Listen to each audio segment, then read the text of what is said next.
Next talk is by Manuel Rodriguez, talking on microscope with the first results, improved results of the equivalence principle.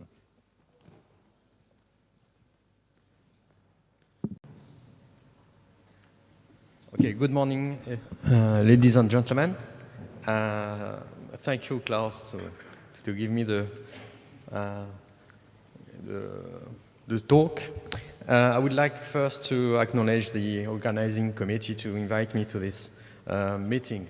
I'm very honored to present Microscope on behalf of the Microscope team, and in particular on behalf of the PI of the mission, Pierre Touboul. So I will like to present you the first results of the microscope test of the equivalence principle in space. This mission has been developed by the Observatoire de la Côte d'Azur on Donnerat and proposed to CNES in 2000. And from this date, we developed all the machine with CNES. With some European contributions. The first European contribution is the ESA ones with the propulsion gas system, very similar to the LISA Pathfinder 1. DLR and ZARM have provided to the science team the capability to perform numerous of drops in Bremen Tower. So we have performed more than 200 drops in order to qualify the flight model. And the last contribution is the PTB contribution, the Institute of Physics in Brunswick, that developed all the test masses that were tested in this mission. So before going more in depth in the microscope mission, I would like to focus on to highlight the contribution of Francis Everitt in the late 90s. In fact, it was Francis that imagined such a mission in space to test the equivalence principle. And at that time, it was the PI of the JPB mission. And he was trying to gather a lot of European laboratories and American laboratories to build a very ambitious mission in order to test the equivalence principle to 10 to minus 18 at that time. So most of the machine of this STEP mission developed in the University of Stanford was based on the GPB technology. As you can see here, 20 years ago, in fact, I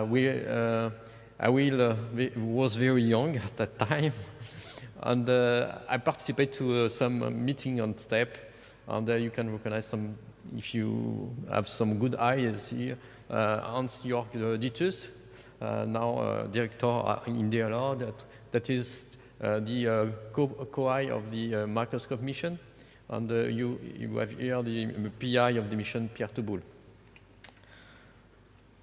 So this particular mission, STEP mission, was very ambitious and needed a very steady environment. So in order to achieve this performance, it needed a cryogenic environment to lower at the minimum all the thermodynamics effects.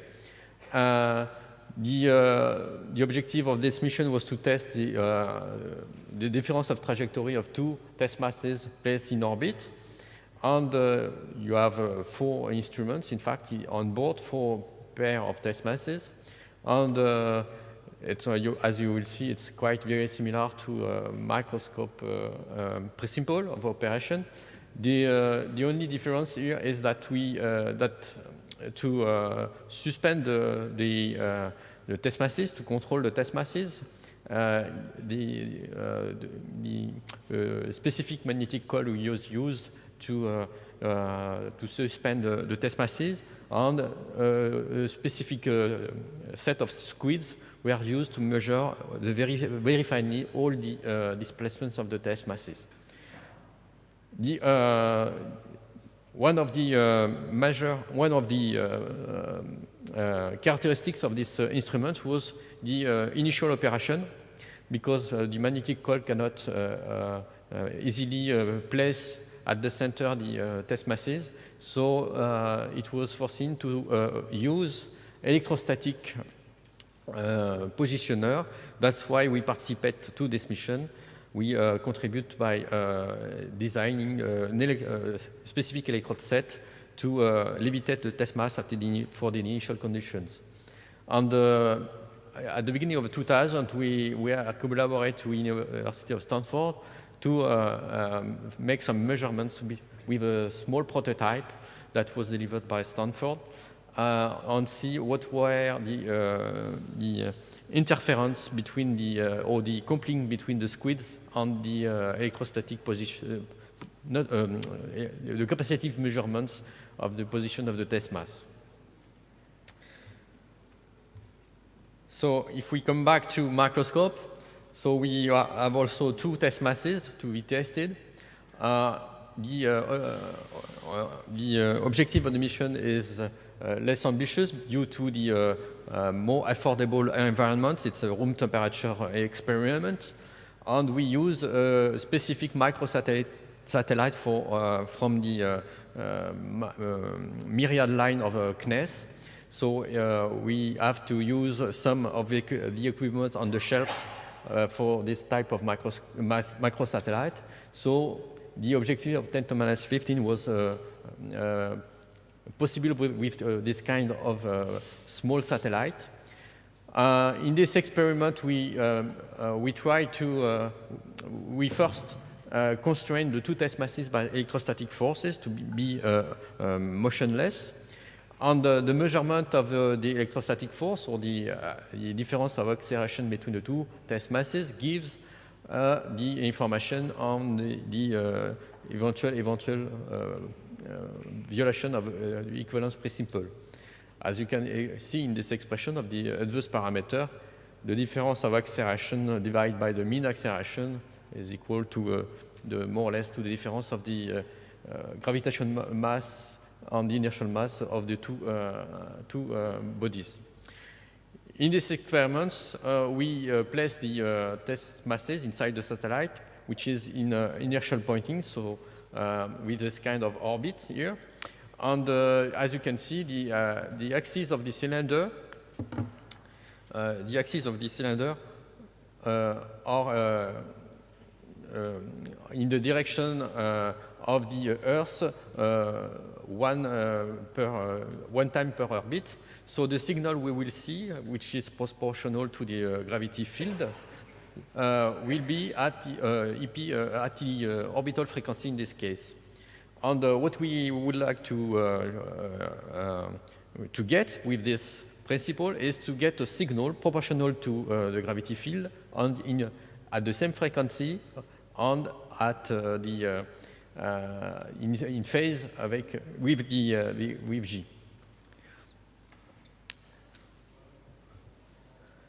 So these two bodies, these two test masses, are in fact at the center of an accelerometer. So we have in fact two double accelerometers on board. One with different material, titanium alloy for the outer test mass and platinum rhodium for the inner test mass. This is the one used for to test the equivalence principle. And we place also a second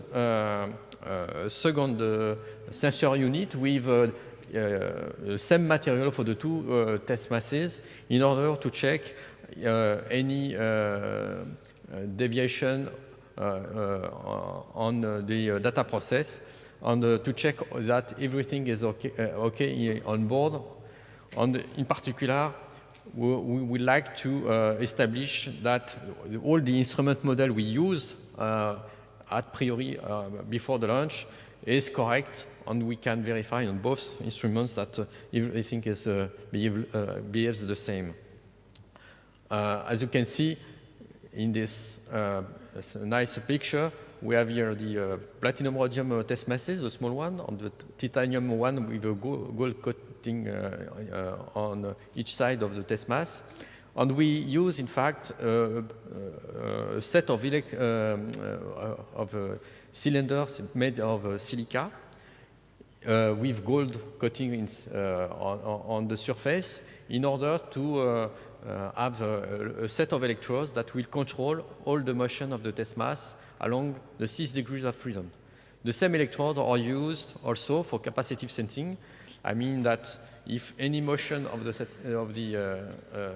we have any motion of the test mass, we will have dissymmetry in the capacitive measurements that will be interpreted as a displacement, and we have a servo loop that controls the position of the test mass to be motionless with respect to the electrode set. So the instrument is composed of this sensor unit with all the test masses on the electrodes. And associated to this sensor, we have one front-end electronic associated to each sensor that measures all the displacements of the test mass by capacitive measurements. And that also apply all the voltage needed on the electrodes to control the test mass. And this voltage are produced by in reference to some voltage very stable inside these two front-end electronics. So we have a very small noise of all this reference voltage to less than 1 microvolt per square root of hertz. And very good thermal stability of these voltage references. And at last, associated to these two electronic boxes, we have digital interface electronics that calculates all the voltage necessary to control the test mass, and also that delivers to the satellite and after to the ground all the measurements. So the control loop is performed at 1 kilohertz, and the telemetry is performed at 4 hertz. So the sensor is the payload, I mean. So the front-end electronic on the sensor unit is placed at the core of the satellite, which is more or less 1 meter cube of volume. The weight of the satellite is about 300 kilos. And the sensor, the payload case inside has a thermal stability very well controlled only by passive insulators. We have this satellite that is placed at 710 kilometers in a sun-synchronous polar orbit. And we have the possibility to make work the satellite with 3 types of configuration. So the first one, as I presented in the previous slide, at inertial pointing, which gives an EP frequency, or an EP frequency, the frequency of observation of an eventual violation at orbital frequency, which is more or less 1.7 10 to minus 4 hertz. And we can also, let's see if I can.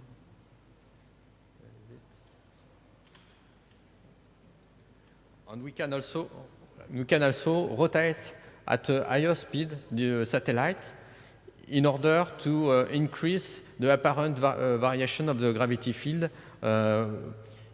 view from the instrument. So we have 2 types of rates on board. One that makes the EP frequency observation at 0.9 10 to minus 3 hertz, and another one at a higher frequency, 10 minus 3 hertz. And we perform experiments on both sensor units at these both frequencies.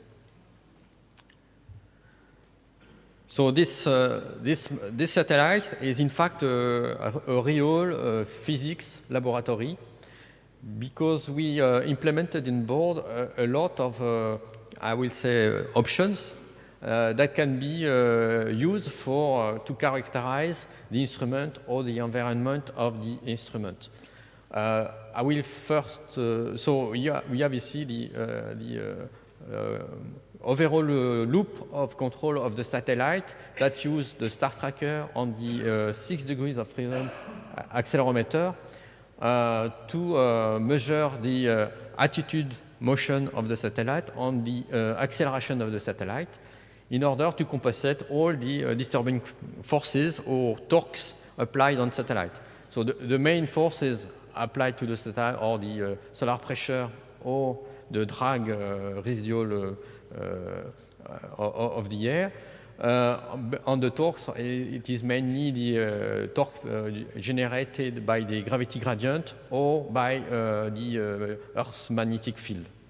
So both linear acceleration and angular acceleration are controlled very finely by this control loop. And as you can see here on the performance, for instance, for a science session, we have about 3 times 10 to minus 13 meter per second square control of the acceleration at the sensor location. So we have a very smooth environment. This control loop can also be used to calibrate the instrument by just biasing either the accelerometer output or by biasing the star tracker output. If we bias the accelerometer output, the drag-free will follow this bias. That can be a sine signal, and it will apply a sine acceleration to the satellite that can be used to match the scale factor, as we will see in the following slides. We can do quite the same with the star tracker by biasing the star tracker, and it will generate a sine rotation of the or an oscillation of the satellite. We can also, it's not seen in this picture, but inside the accelerometer box, we can also bias the position of the test mass in order to check either the instrument model or to check some stiffness inside the instrument. And the last possibility of control inside the satellite is to use some heaters that are placed either in the sensor, near the sensor unit or near the front-end electronics to generate thermal signals in order to measure the sensitivity of the instrument to this temperature. So the measurement, what we would like to measure is the adverse parameter multiplied by G, which is the theoretical acceleration we have, plus some residual from the drag-free control. But this simple statement is biased by the fact that the instrument is not perfect, so the two test masses we want to compare must be misaligned or have a difference of scale factor.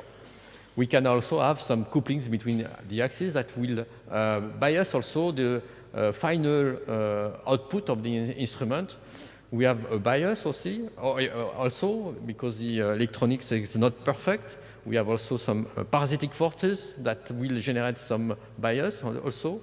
And we have also noises due to the instrument or due to the environment. And if we develop more in details the equations, we see the bias, the eventual adverse parameter multiplied by G if it exists. And we have a lot of parameters. If we use only the differential of acceleration along the cylinder axis, which is called X, we don't use the other axis for the equivalence principle. And we have some defects due to the misalignment or the scale factors. But some of them, the ones that are in red here, in fact, or even the non-linearities, can be evaluated in orbit just by applying a bias on the drag-free or on the star tracker. Some of others, in particular the attitude motion of the satellite, is controlled to a sufficient low value in order to reject all the disturbance effects. I will show you after some example of calibration of these parameters, misalignment or scale factors.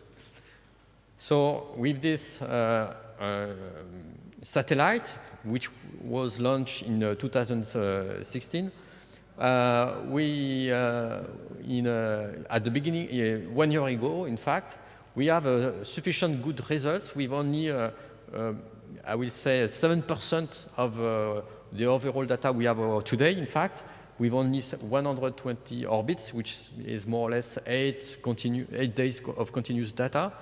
We've found that it was very valuable to publish a preliminary result, because at that time, we foreseen only to publish at the end of the mission. But the results were so good that we estimated that it could be valuable for physicists to have a first result that push the limits of the AP equivalence principle estimation. And we published in PRL in December last year that we didn't see any evidence of a violation of the equivalence principle at a level of 1.9 10 to minus 14. This result comes mainly from first the mean square feet we use to extract the signal that is in a phase with G at the same frequency. So this is the value we have. The mean square feet gives -1 as a result, with a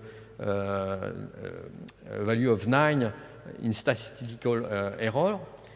This is the noise integrated by over the 120 orbits. And we have estimated apart the systematic errors, because when we measure -1, we don't know if it is a real signal due to G or an eventual thermal signal that is in phase at the same frequency. So we estimate all the disturbances that can be shown at this particular frequency. And this value of 9 is in fact a measurement because due to the thermal effects. And we will see that in fact this measurement is due to the fact that we don't know exactly at that time, we didn't know exactly what was the thermal variation, the TP frequency inside the sensor unit.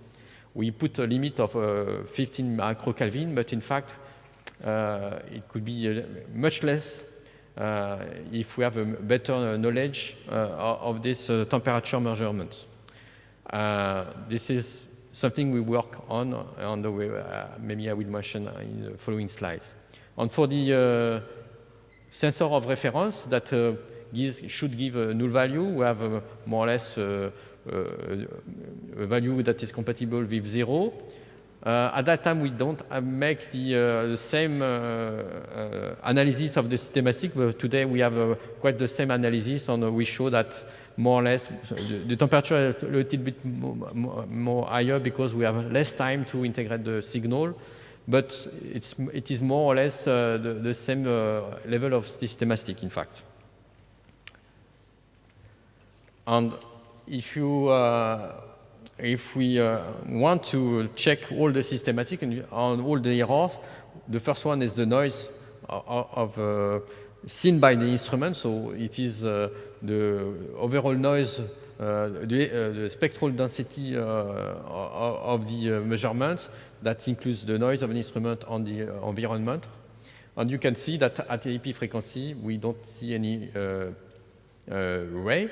We can see a large peak here at 2 times the EP frequency. Above frequency, this is the 2 frequency of operation of the satellite. So if we rotate quite fast, we have at 6 times to 10 minus 3 Hertz, a signal that is due to the off-centering of the test mass.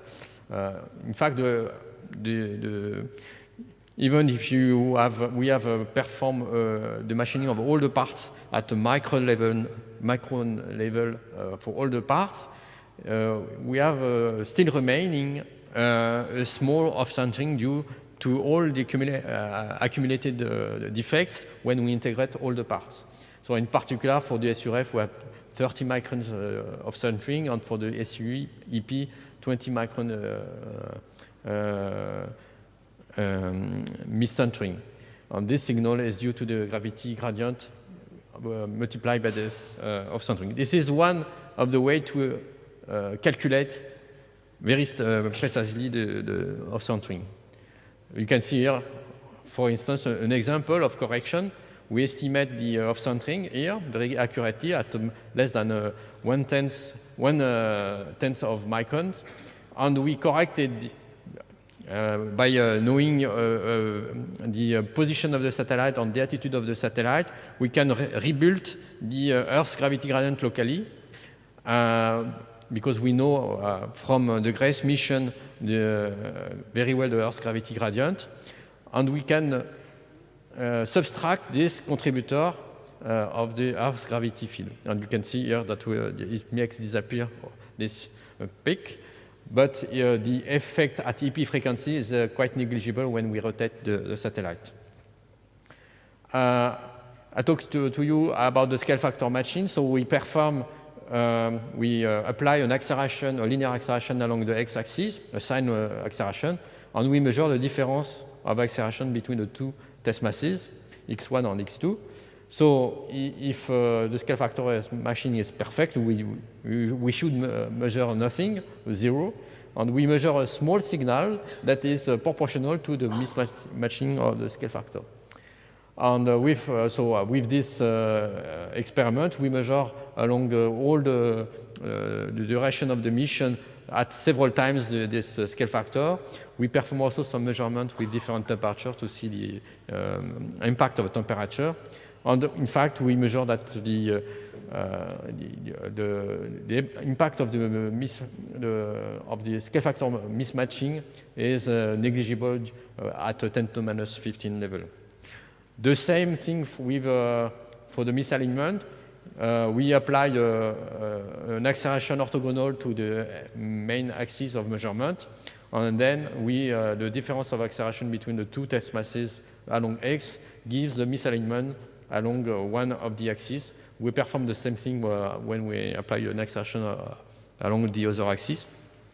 And, we also perform along all the missions several times this calibration, and we can see that, in fact, we have very small variations. We amplify the scale, but we are very in good agreement with the specific variation, and we have a very small impact on the adverse parameter of these terms. One of the measures, in fact, systematics was due to the thermal estimation, thermal noise, thermal sensitivity of an instrument. So the thermal sensitivity is quite easy to measure. We have some heaters either at the base plate of the sensor unit or at the base plate of the front-end electronics, and we apply a kind of cycle, periodic cycling of the heating on and off at a specific period. And we can measure in the spectral domain the impact at this particular period of the temperature variation, and we measure the difference of acceleration. And with this experiment, we can estimate the sensitivity either of the electronics or either of the sensor unit.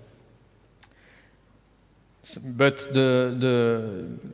at the end, we need, during the science, to measure very finely the temperature of the sensor unit or the electronics. And it is one of the troubles is because in fact, we measure 0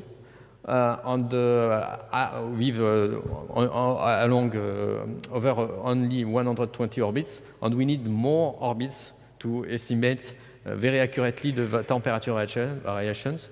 And that's why we perform a lot of experiments this year, in particular 750 orbits, only dedicated to estimate the real variation of temperature inside the sensor core.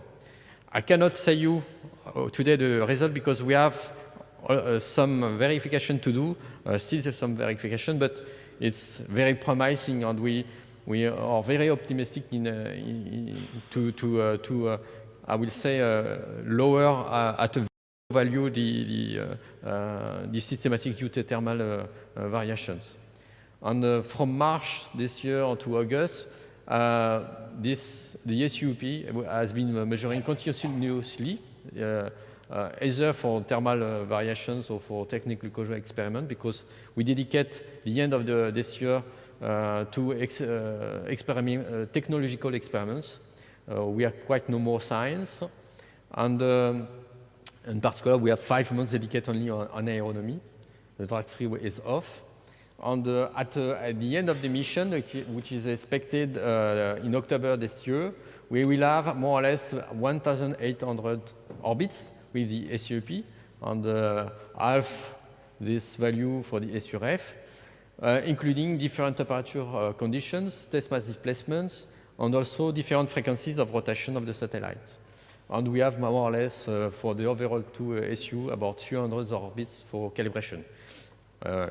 I just point out that to estimate, for instance, scale factor or misalignment, we need only 5 orbits. So we have performed 60 times one calibration.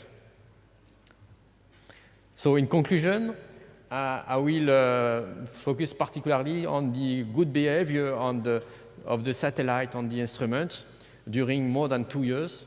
And the two works very well in good symbiosis and with outstanding performances. And I will say that it was the same with the team between CNES, ONERA, and OCCAR. We on the ZARM that participates every month to the performance meeting. We had a very good time, good team spirit between the agencies and the science laboratories. So the analysis of only 7% of the available data shows that we have improved by more or less a factor 10 the AP test limit known at that time in December. And we show no variation at the less level of 1.9 to 10 to minus 14. We have a lot of work remaining. We would like to know to establish clearly the effect of the satellite cracks in the measurements. At the moment, we don't see any effect at EP frequency, but we would like to be sure of that. We have also some thermal behavior. I will say I've shown you that we would like to consolidate. It should improve the results in PRL for the systematics. We'd like also to better characterize the accelerometer along all the axes. We have a big focus on X, the main axis. We know that we have no couplings between the other axis and X, so we have the main things, but we would like also to characterize the other axis in order to see if we can use also this axis to make some EP tests. So the final results, we foresee to publish the final results at the end of next year. And we are very confident to get closer to the primary objectives of 10 to minus 15 accuracy. So I would like to thank all the team of this nice experiment in CNES, in Observatoire La Côte d'Azur, and in ZARM, of course. Okay, I thank you very much for your attention.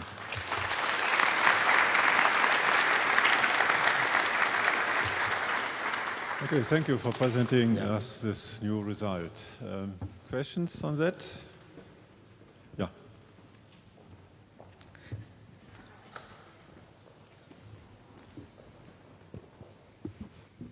Well, first a comment. Congratulations. This Thank is you. a real good piece of physics. Where we go from now, from there? What is the next thing we're going to do in this field? You mean In the equivalence principle testing. So the first step is to publish next year an improvement of these results. So we are quite confident. I can't say anything about if there is or not a violation. In fact, it's very tricky because we have two options can be presented. We can have a violation, or we can say we have no violation. It's not so clear today at this level of 10 to minus 15. The next step will be maybe to go further, because by discussing with the theoricists, we they would like to have something much with much accuracy. So maybe the next step is 10 to minus 17 or 18. I don't know. We are preparing something with CNES. We are discussing maybe to prepare something like that we could call a microscope 2, but it's still at the beginning of the paper. Other questions? Anna. I think about where do you go next?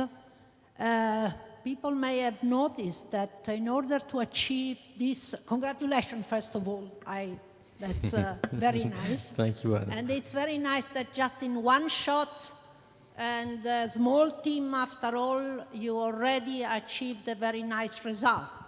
But to go further, we must notice that you you reduce the noise by increasing the rotation speed of the satellite.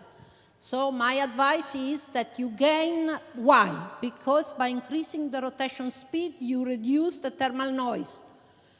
And so the point I would like to make is that there is no time now, but I think we can absolutely prove that you gain more by spinning faster than by going cooler. That's a very important thing. To spin faster, you have to spin around the symmetry axis. That I think is absolutely.